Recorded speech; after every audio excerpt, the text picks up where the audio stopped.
حضرت قبلہ الحاج شیخ مولانا محمد الیاس اتار قادری صاحب دامت فیوزہم کے بارے میں کچھ کہیں۔ ہمارا زمانہ نا میڈیا کا زمانہ ہے۔ اس زمانے میں نا کسی کے بارے میں کچھ کہنا یا کسی کے بارے میں کچھ نہ کہنا، اس کو مختلف رنگ دیے جاتے ہیں، مختلف انداز کے ساتھ اس کو پیش کیا جاتا ہے۔ میں ان کے بارے میں اتنی بات، صرف اتنی بات، میں بڑا محتاط آدمی ہوں، میں کوئی بات اس انداز میں نہیں کرتا کہ کوئی شخص کہے کہ کچھ لوگوں کی ہمدردی لینے کے لیے بات کر رہے ہیں یا کوئی خوشامد کر رہے ہیں۔ میں جن لوگوں کی دل اور روح سے عزت کرتا ہوں ان میں ایک مولانا محمد الیاس قادری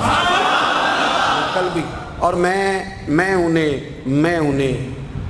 اس دور میں جن لوگوں نے بڑا احسان کیا ہے نا امت کے ساتھ، ان لوگوں میں ایک آدمی میں ان کو جانتا ہوں۔ لیکن اس کا یہ معنی بالکل نہیں ہے کہ میرے کو تعریف کرنے سے کوئی بزرگ بڑا ہو جائے گا۔ میری تعریف کرنے سے انہوں نے کام کیا ہے اور بڑی محنت کے ساتھ کیا ہے اور بڑی جد و جہد کے ساتھ کیا ہے، اور ان کے عقائد،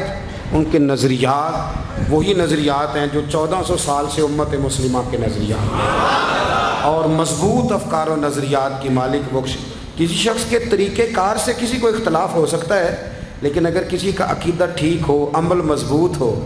اور تقوی کی دولت اللہ نے دی ہو تو پھر اسے سلوٹ ہی کرنا چاہیے، یہی اس کا بنتا ہے۔ اللہ انہیں صحت والا، اور میرے ساتھ تو ان کی بڑی محبت ہے۔ میں کچھ دن پہلے درالیل ہو گیا تھا تو وہ مکہ شریف میں تھے، جانے کے ذریعے سے کچھ دوست آئے تو ان تک پیغام پہنچا، تو وہاں سے انہوں نے میرے لیے بڑی دعائیں کرائیں، بڑی میرے ساتھ انہوں نے محبت کا جو ہے وہ رویہ رکھا، اور الحمدللہ تعالی میں کہہ چکا ہوں کہ جن لوگوں کو میں قلب سے چاہتا ہوں اور نجی محفلوں میں جن کی تعریف کرتا ہوں ان میں بڑا نام حضرت شیخ کا ہے۔ اللہ انہیں بلندیاں